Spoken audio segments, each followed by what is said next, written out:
Et coucou tout le monde, on se retrouve pour une nouvelle vidéo, review slash critique de livre, cette fois-ci de Rachel Patterson, de Kelia, de la petite série, donc, enfin c'est pas une petite série, c'est une série, Pagan Porters chez One Books. C'est un bouquin qui fait 85 pages, 86 on dira, 86 pages de texte.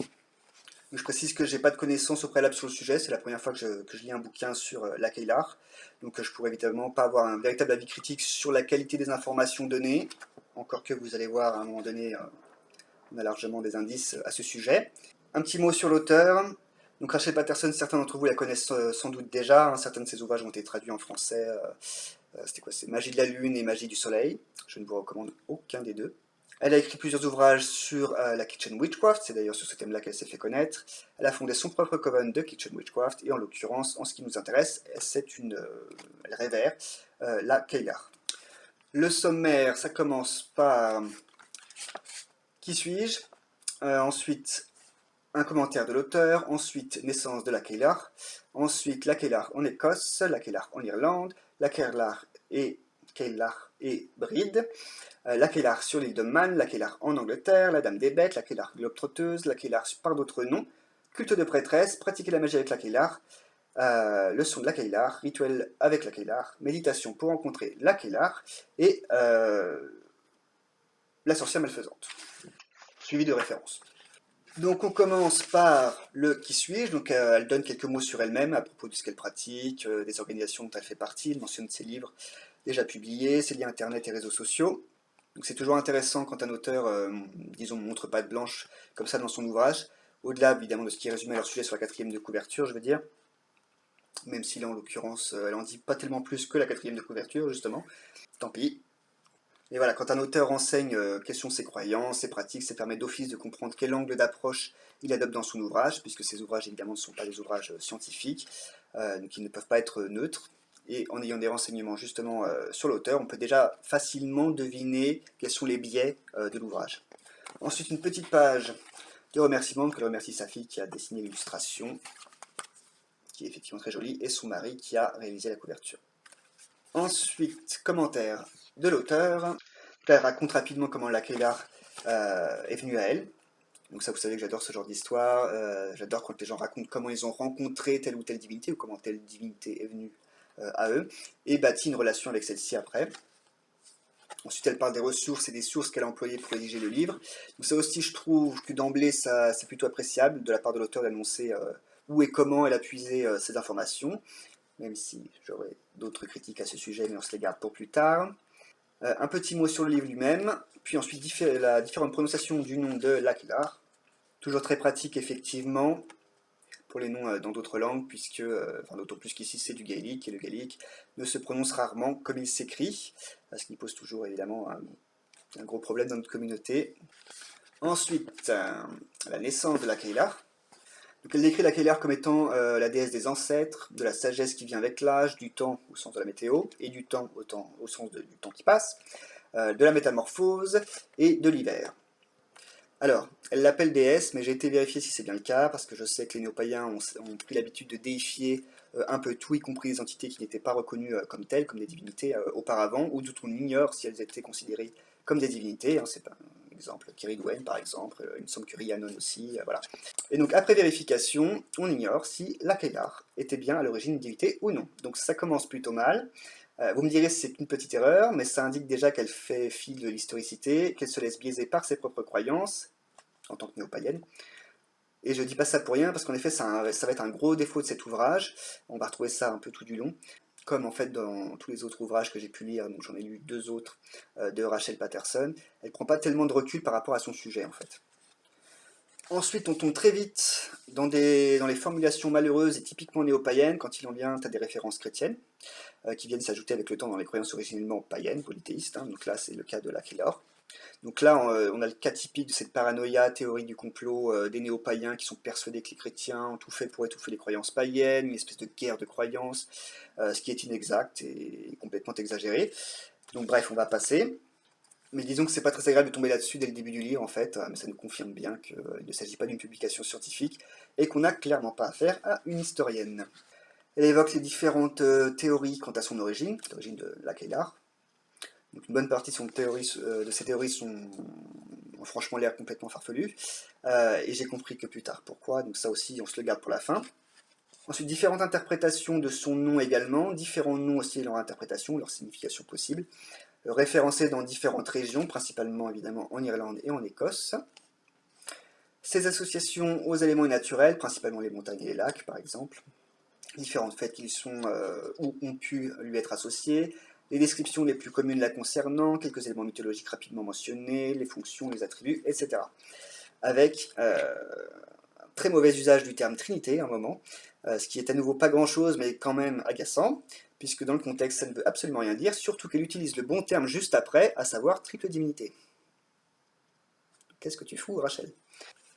Globalement, c'est une bonne introduction pour parler d'une divinité, ou en l'occurrence une divinité supposée. Tous les éléments sont réunis, description, fonction, attribut. Ça reste court quand même, ça aussi c'est un truc qui va revenir tout du long. Mais bon, alors, après tout, le but de la série des Pagan Portals, c'est plutôt d'introduire différents sujets, donc on va dire que ça reste acceptable, surtout pour un sujet comme la Kaylor, qui appartient davantage à la culture populaire, hein, donc il y a peu d'écrits, peu de sources historiques à son sujet, comme l'auteur le mentionnait elle-même. Mais enfin, voilà, ça aussi, ça va encore être un leitmotiv tout du long, c'est tout est trop court en fait. Ensuite, le chapitre suivant, c'est la Kaylar en Écosse. Donc, en résumé, ce qui se dit dans les récits populaires en Écosse à propos de la Kaylar, elle mentionne différents endroits dont les toponymes se réfèrent à elle, à nouveau quelques éléments mythologiques, légendaires, quelques théories aussi, comme son association possible avec le nom latin de l'Écosse. Là, il y a une erreur énorme. Au lieu de mentionner Tacite, qui se dit Tacitus en anglais, ils ont repris le terme latin, elle a écrit Tacticus. Donc là encore, c'est pas très sérieux, on va dire que ça arrive, c'est pas trop grave, mais ça fait un peu concon. S'ensuit une suite de résumés de légendes, croyances et pratiques populaires à propos de la Kaylor en Écosse. Par exemple, dans la vallée de Glenlyon, on prend soin de pierres sculptées représentant la Kaylor et sa famille, qui sont entreposées dans une hutte pendant l'hiver et sorties pendant l'été, où il y a une légende qui raconte que le Loch Ness aurait été formé par la Kaylar. Il y a même une recette aussi d'un gâteau traditionnel associé à la Kaylar et à Beltane. Différentes traditions aussi, comme celle de la poupée représentant la Kaylar qu'on crée à la fin des moissons. Et il y a aussi une chanson traditionnelle qui pourrait être liée à la Kaylar. Alors elle transmet parfois ses interprétations et ou incertitudes, ses interrogations, mais elle les mentionne plutôt que de les affirmer au hasard, donc pour le coup c'est plutôt un signe de sérieux de sa part. C'est globalement en fait une suite de petites histoires, un peu ennuyeux à lire d'une traite en fait. Elle ponctue par certaines remarques personnelles qu'elle met entre parenthèses, qui sont parfois amusantes. Du coup ça garde un côté léger quand même, mais là pour le coup c'est quand même un gros point négatif qu'il s'agisse de résumés de ces légendes et récits, plutôt que les récits entiers. Parce que franchement, il n'y a rien de plus frustrant de lire des résumés de légendes, surtout quand ils sont disposés comme ça les uns après les autres. Donc là, vraiment, voilà, c'est dommage.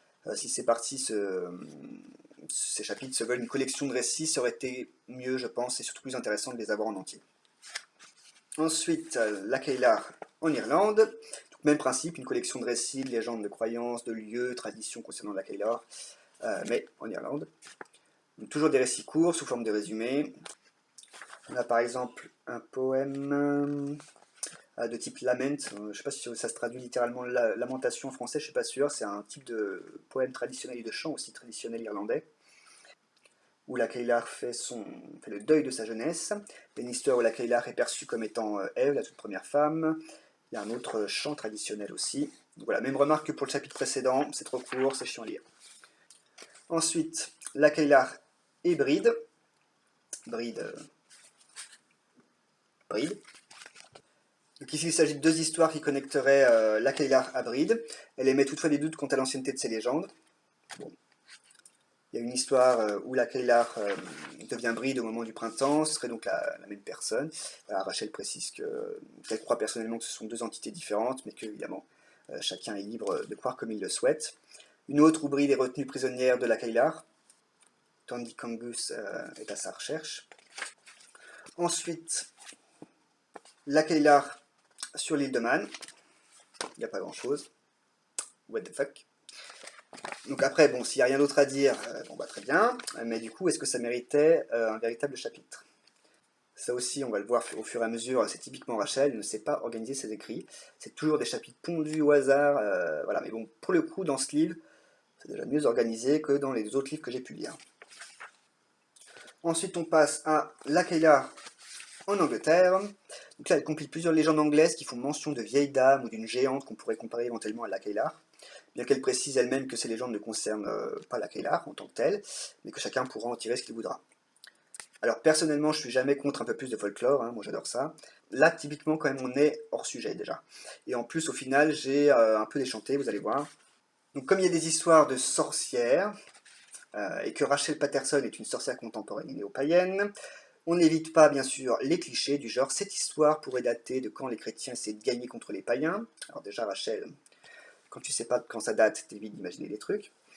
Ensuite, il faut arrêter avec ces bêtises d'imaginer qu'il y avait comme deux peuples distincts, l'un chrétien, l'autre païen, qui seraient comme battus pour qu'il n'en reste plus qu'un. Ça n'a rien à voir avec la réalité historique, la réalité historique de la conversion de l'Europe au christianisme. D'ailleurs, je viens de dire conversion, hein, donc ça veut dire que c'était bien les mêmes personnes qui ont tout simplement changé de religion, mais voilà, il n'y a pas de, c'est pas deux peuples qui sont battus l'un contre l'autre. Et quand on lit des histoires qui datent du Moyen-Âge ou de l'époque moderne, ou même encore du début de l'époque contemporaine, le mot sorcière n'a évidemment pas le même sens que celui que nous, néo-païens, lui donnons aujourd'hui. Donc là, c'est un manque de méthode typique, un piège dans lequel tous les auteurs néo-païens, sorciers contemporains tombent. Donc ça aussi, c'est agaçant de ne pas pouvoir ouvrir un seul de leurs bouquins sans tomber sur ce genre de conneries. Surtout pour finalement dire après, en rebondissement, que l'histoire pourrait dater des puritains, donc déjà, elle veut dire du temps de la Réforme, donc l'époque moderne. D'un seul coup, elle sort une date, qui sort de nulle part, 1586, donc c'est la Réforme en effet, donc les païens sont bien loin en fait. Donc pourquoi cette histoire de païen Rachel, au sens païen au sens polythéiste antique, si tu savais que le récit date de l'époque moderne? Tu parles d'une historienne. À chaque fin d'histoire qu'elle mentionne, elle essaie de proposer un lien possible avec la Kailar, ce qui en général tient du ridicule. Par exemple, elle dit oui, dans cette histoire, il y a un puits, en Irlande et en Écosse, on a plein d'histoires qui associent la Kailar au puits, du coup, il y a peut-être un lien avec elle. Non, Rachel. Il y a plein de divinités ou de saints qui sont associés au puits, donc c'est une conclusion qui n'a rien de crédible. Donc en gros, elle veut voir un lien avec la Kailar dans ses histoires, et elle tente de nous convaincre, et la revanche, je n'aime pas, je n'aime même pas du tout cette approche qui ressemble un peu à la méthode employée par les révisionnistes. Donc merci Rachel, mais finalement c'était pas la peine de faire ce chapitre, il m'a plus énervé qu'autre chose. Ensuite, la Dame des Bêtes, ou la Dame aux Bêtes. Ouais. Donc là, ce sont trois histoires où la Kailar a une position de protectrice de certains animaux, notamment les biches. Ensuite, la Kailar globe-trotteuse. Donc là, en revanche, on est sur un chapitre un peu plus intéressant que celui où elle compilait des histoires anglaises qu'elle essaie de recoller maladroitement à la Kailar. Donc ici, il s'agit d'explorer dans différentes sources et mythologies des figures ou éléments qui pourraient avoir une même origine que le culte de la Kailar, en Irlande et en Écosse, donc en Galicie par exemple. Ce qui peut être crédible puisqu'on sait qu'on pense que les Gaëls qui auraient envahi l'Irlande en partant donc, de la péninsule ibérique, ou des figures et éléments ayant des ressemblances dans des mythologies d'autres civilisations, par exemple les Scandinaves. Donc même chose, la Grande-Bretagne et l'Irlande ont connu une invasion scandinave, donc ok, ça peut être pertinent. Ensuite, la Kailar par d'autres noms. Alors là, il n'y a aucune intro.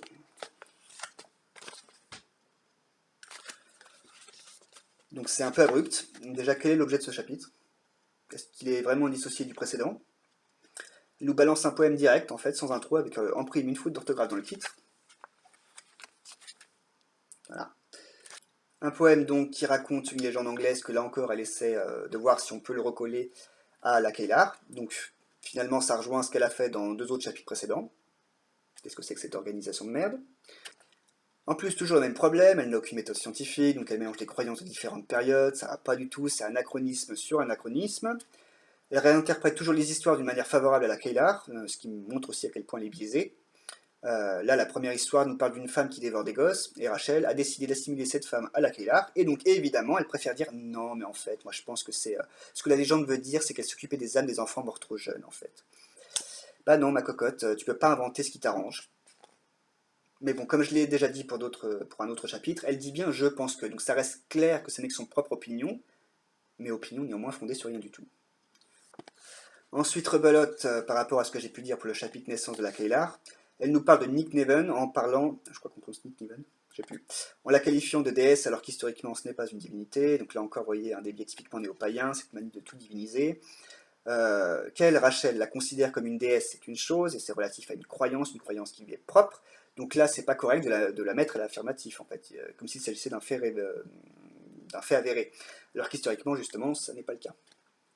Un autre biais, elle nous sort des vieux documents du 19e siècle et n'a aucun recul à leur sujet. Elle a ce défaut que tous les auteurs ont, disons qu'il faut sans doute être historien pour éviter de tomber dans ce genre de piège, qui est de partir du principe, en gros, que si c'est écrit dans un vieux manuscrit, un vieux document, alors c'est que c'est vrai. Eh ben non. D'autant que le document qu'elle cite, c'est un document de folkloristes du 19e, et on sait que les folkloristes du 19e et de la première moitié du 20e ont beaucoup produit de fausses informations ou ont beaucoup modifié leurs infos. Donc là, la prudence était de rigueur, mais Rachel, évidemment, elle s'en fout, elle va direct en plein dans le piège. Elle nous refait le même coup avec Sheila Nagig, qu'elle qualifie de divinité alors qu'historiquement on ignore s'il s'agissait d'une divinité ou non. Et comme jamais 203, encore que là ça fait 4. Rebelote avec Dame Holle, alors que, des contes de Grimm, alors qu'en général déjà, si Dame Holle doit être comparée à une divinité, c'est plutôt avec la déesse Hel. Bref, c'est des trucs qu'elle aurait pu mettre dans d'autres chapitres, je pense, donc c'est vraiment mal organisé. Ensuite, culte de prêtresse. Donc là, elle parle d'une théorie à propos d'un possible culte à la Kailar, qui aurait été entretenu par des prêtresses. Que voilà, c'est les formulations comme il y aurait, certains supposent que, mais qui, quand.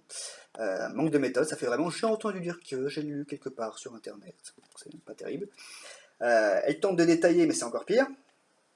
Parce qu'elle essaie encore de jouer l'historienne alors qu'elle ne l'est pas. Donc elle essaie de faire des liens qui n'ont absolument aucun sens sur le plan scientifique. Alors qui en ont pour elle sans doute, mais parce qu'elle n'est pas du tout formée à la méthode de recherche et d'analyse historique.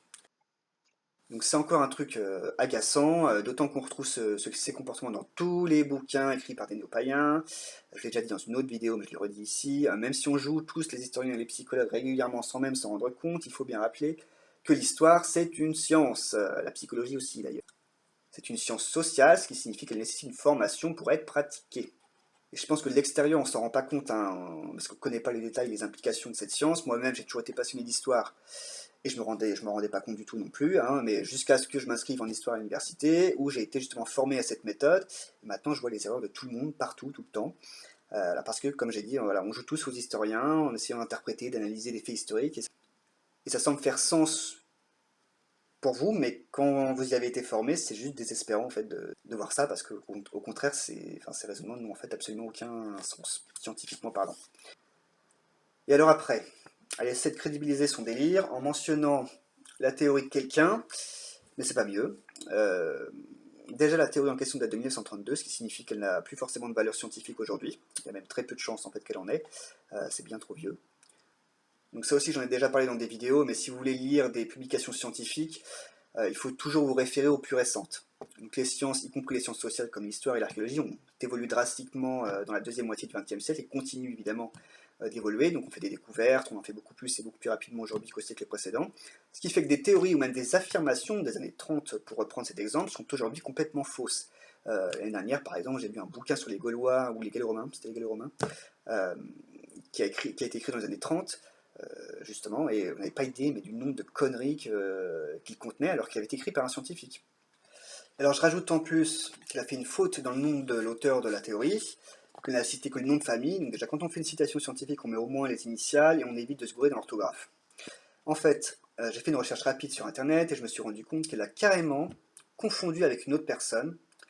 Et c'est quand même une faute vraiment grossière puisqu'elle a confondu avec un gars qui est mort en 1911. Alors qu'elle mentionne bien que sa théorie date de 1932. Rachel, allô? Il y a quelqu'un là-haut? Donc vraiment là, je ne pense pas que je me plains de son manque de sérieux de manière exagérée. À ce niveau-là, c'est vraiment qu'elle en a rien à foutre, quoi. Et je m'arrête sur ce genre de problème aussi parce que c'est pas forcément un problème anodin. C'est parfois fait exprès. Alors dans le cas de Rachel Patterson, j'en sais rien d'ailleurs, je pense que c'était pas intentionnel. Mais bref, sachez que c'est parfois fait exprès par les auteurs, c'est-à-dire de mentionner un truc qui semble scientifique, mais de faire en sorte que vous ne puissiez pas retrouver d'où ça vient. En mettant un faux nom, en l'orthographiant mal, ou en mettant une date inventée. Enfin bref, ça fait partie des techniques pour noyer le poisson tout en faisant croire que ce que l'on dit est sérieux et repose sur quelque chose de fondé. Donc il faut se méfier de ce genre de choses. Et on le verra à nouveau si jamais je fais d'autres reviews de livres de Rachel Patterson, mais elle a aussi un gros problème avec ça, elle fait des recherches principalement sur internet en fait, et sans aucune véritable méthode de sélection et traitement de ses sources et de ses ressources. Donc elle croit pratiquement tout ce qu'elle lit, voilà, aucune remise en question, c'est assez affligeant, décevant même. Mais bon, pour le coup, ce livre, à la limite, est le moins mauvais, si on veut, de ceux que j'ai pu lire de cet auteur. Le pire, c'était carrément son livre sur la magie solaire, hein, où si je me souviens bien, il y avait carrément des copier-coller de Wikipédia. Mais voilà, comme je disais, malheureusement, elle est loin d'être la seule à faire ce genre de choses, et j'ai l'impression d'ailleurs que c'est de plus en plus le cas. Il y a plein de néo-païens qui aujourd'hui veulent jouer les écrivains, et qui font vraiment n'importe quoi. Bref, j'ai quand même quelque chose de positif à mentionner, que j'ai déjà dit précédemment, c'est que malgré tout, elle met bien tout au conditionnel. Alléluia. Ensuite, pratiquer la magie avec la Kailar. Du coup, comme elle le dit elle-même, faute de sources historiques sur un possible véritable culte, on n'a rien établi historiquement la concernant, donc elle nous donne ses propres associations concernant la Kailar. À nouveau, c'est un bon point de le mentionner. Elle a fait une liste avec les attributs, les éléments, les couleurs, les plantes, les pierres, les animaux, les symboles, les lieux et les offrandes. Et ça, c'est cool. Il y a beaucoup d'auteurs qui le font dans leurs bouquins de toute façon, mais je trouve ça vraiment sympa, d'autant voilà, pour débutants ou pas. En tout cas, c'est évidemment pour les personnes qui seraient intéressées à travailler avec la divinité qui est le sujet de l'ouvrage, même si ici ce sont des suggestions évidemment qui sont entièrement personnelles à Rachel Patterson, mais ça reste une base possible pour bâtir voilà, sa propre relation avec la Kailar. Donc un bon point. Après cette liste, il y a quelques suggestions extrêmement basiques, un peu trop basiques peut-être, pour se connecter à la Kailar. Voilà, utilisez des petits coquillages, collez-les entre eux sur un ancien cadre de photo.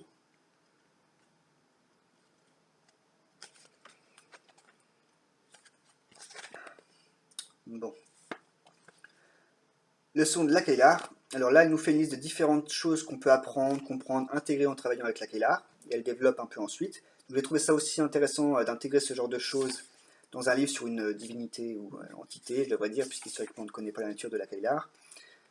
D'autant que c'est ce qui moi m'intéresse dans ce genre de livres sur des divinités en fait écrits, enfin des livres écrits par des néo-païens, c'est de voir comment eux font l'expérience de la divinité, leurs opinions, leurs croyances, leurs pratiques, etc.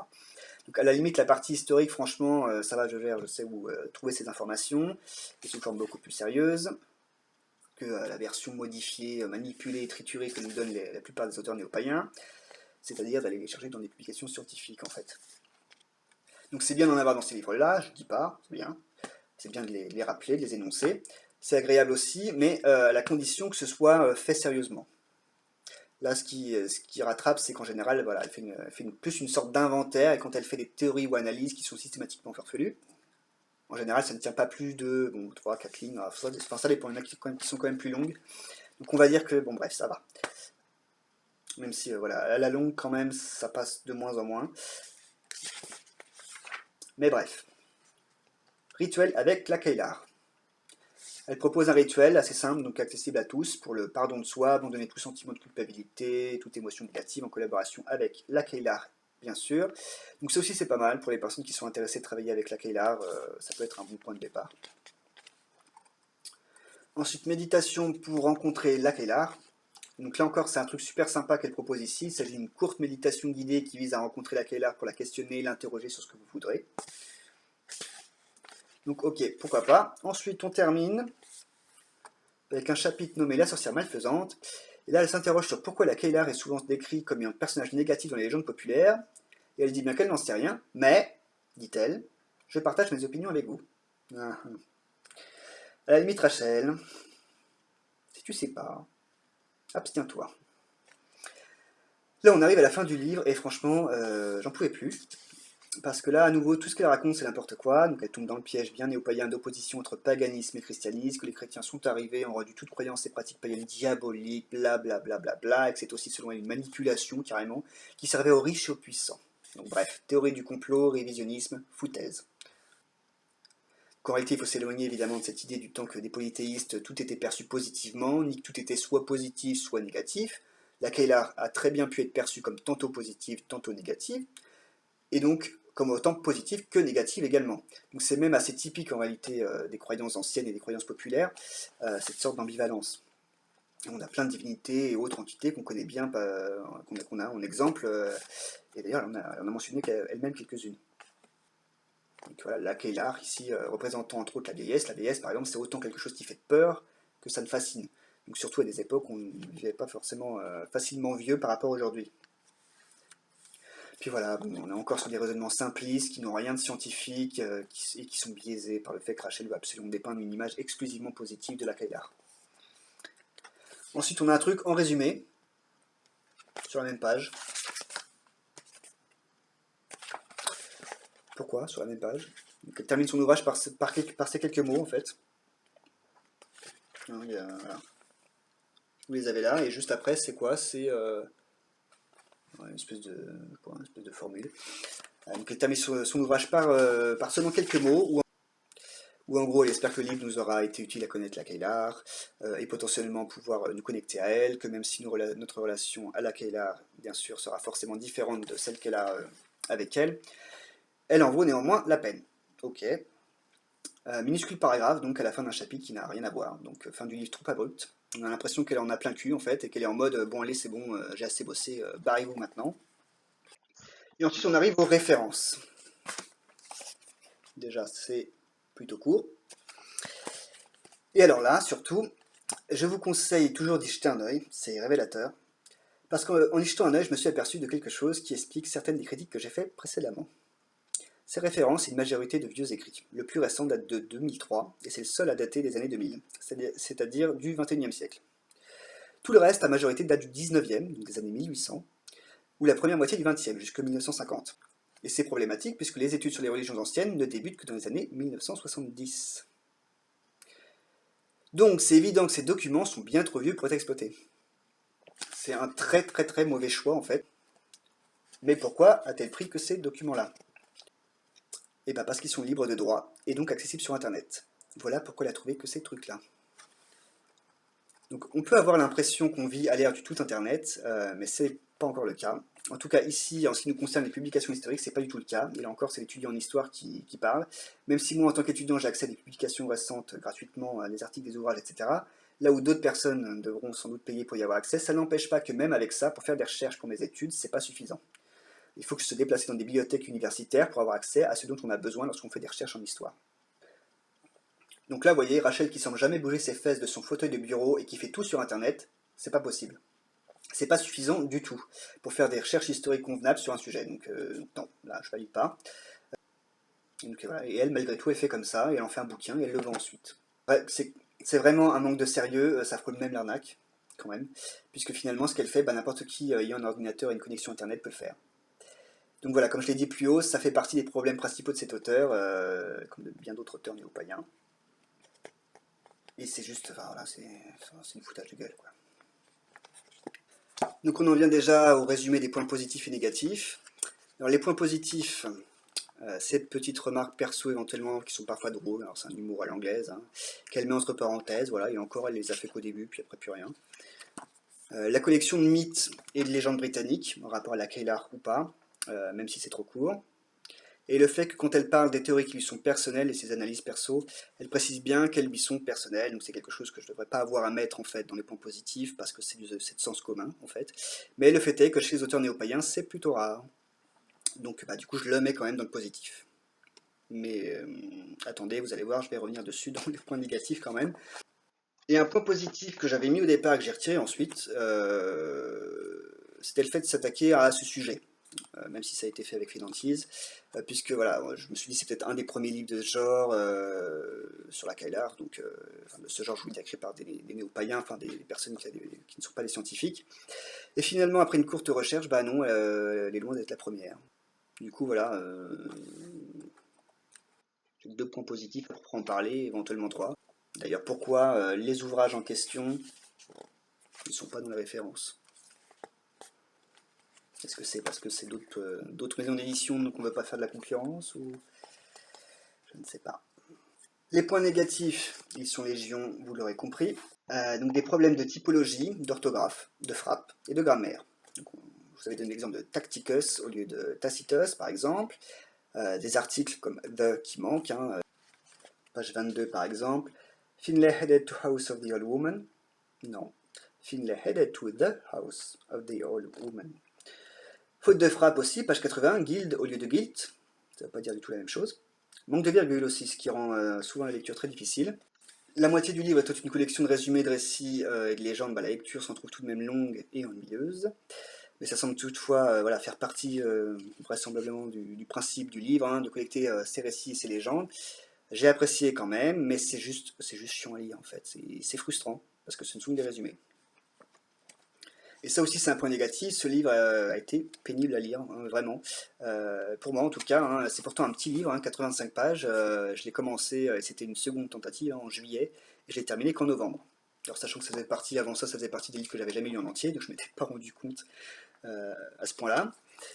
Enfin bref, vous voyez, de juillet à novembre, c'est vous dire à quel point j'étais motivé, hein. Et c'est un point négatif que je donnerai également à d'autres de ces ouvrages. En fait, à peu près tous les points négatifs que j'ai mentionnés là, d'ailleurs, vaut aussi pour les deux autres ouvrages que j'ai lus. En gros, je suis obligé de dire que Rachel, alors qu'elle a pourtant publié pas mal de bouquins, en fait, elle sait pas écrire. Donc on en vient à un autre point négatif, l'organisation de son ouvrage, c'est le bordel. C'est pas le pire, mais elle sait pas couper, organiser ses récits de manière logique, aérée. Elle met des chapitres là où il n'y en a pas besoin, des parties dans des chapitres où ils n'ont rien à faire. Ça aussi, c'est vraiment agaçant au fil de la lecture. C'est tellement le foutoir que non seulement la lecture a été compliquée, mais même en faire une critique a été compliqué. L'habituel ensuite défaut des auteurs néo-païens, donc de vouloir jouer les historiens quand ils n'en ont pas les qualifications, donc de vouloir faire de leur croyance ou de leur volonté une réalité en essayant de recouper ça et là avec des éléments historiques, ce qui est voilà, relatif encore une fois du révisionnisme en fait, ou de la réécriture historique selon les cas. Mais j'ai bien précisé, je le rappelle encore une fois, que globalement quand elle parle d'une théorie personnelle, c'est bien précisé que c'est son opinion. Ok. C'est juste chiant à la longue. Beaucoup d'anachronismes, elle fait fi de l'historicité et de la chronologie de la matière qu'elle exploite. Donc, par exemple, elle prend toujours le parti que tout ce qu'elle explore, une légende par exemple, peut être lié à la Kailar, alors qu'il peut s'agir du contraire. Donc c'est peut-être la légende, la croyance, la pratique qui a été associée plus tard à la Kailar, et non pas la Kailar qui a donné naissance à la légende, croyance, pratique qui aurait par la suite été détachée d'elle. Je ne sais pas si vous me suivez. Donc on revient au manque de méthode. Alors on n'a pas exigé évidemment le niveau d'une historienne à une personne qui n'est pas historienne, on est d'accord, mais on peut parler d'histoire sans jouer l'historienne.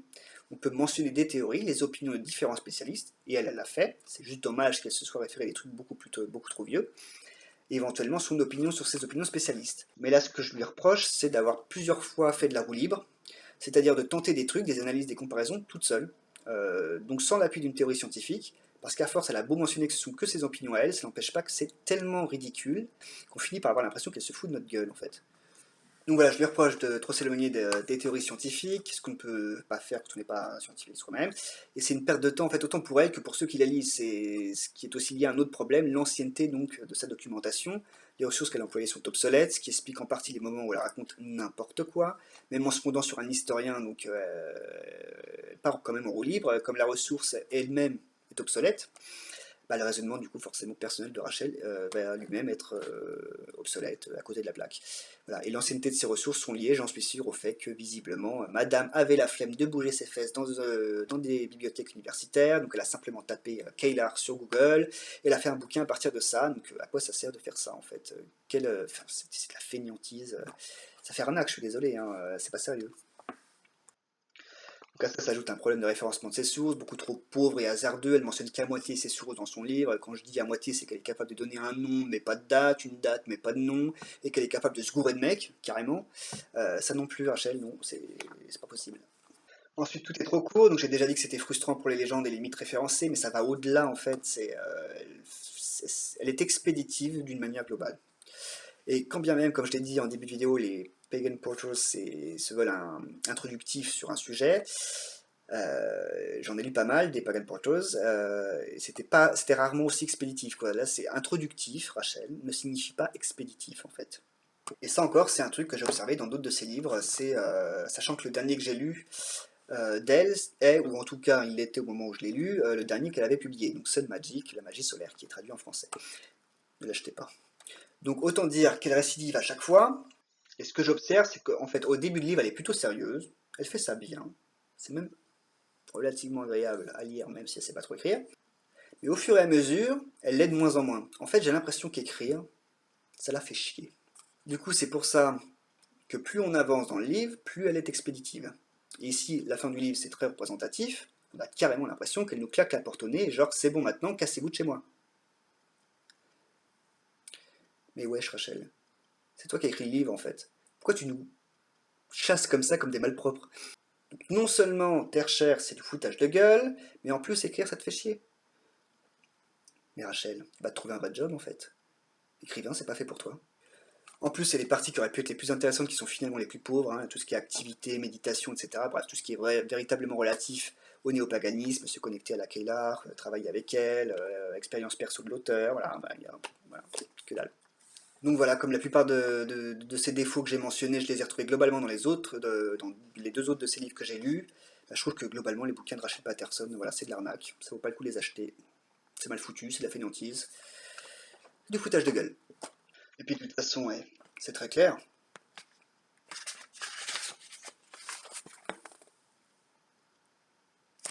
Quand on regarde la liste des livres déjà publiés au moment de la publication de ce livre, donc ce livre est sorti en 2016 mais était déjà pris en 2015, puisque c'est écrit qu'ils ont acheté les droits en 2015, à ce moment-là, Rachel avait déjà écrit 8 livres, plus une participation sur un autre. Donc le plus ancien de la liste date de février 2013. Donc on ne publie pas 8 livres en 3 ans quand on est un auteur sérieux. Il y en a un seul livre, ça peut leur prendre 3 ans ou plus. Hein. Donc vous l'aurez compris, je ne vous le recommande pas, ni lui ni aucun des livres de Rachel Patterson. J'en ai pas lu d'autres sur la Kailar, mais je sais qu'il en existe d'autres, et je suis sûr qu'il y en a forcément au moins qui est bien meilleur que celui de Rachel. Voilà, et pour finir, je peux dire quand même que malgré cette liste interminable de points négatifs, j'ai quand même apprécié ce bouquin pour deux choses, les légendes et les mythes, même s'ils sont trop courts, ce qui est très frustrant, et le sujet en lui-même de la Kailar, même s'il a été traité par une sagouin. Donc voilà, si vous avez tenu jusque-là, bah bravo, parce que ça a dû être aussi chiant pour vous de regarder cette vidéo que c'était chiant pour moi de lire en entier ce bouquin. Donc bravo à vous, vous êtes des warriors, et je vous dis à bientôt dans une prochaine vidéo.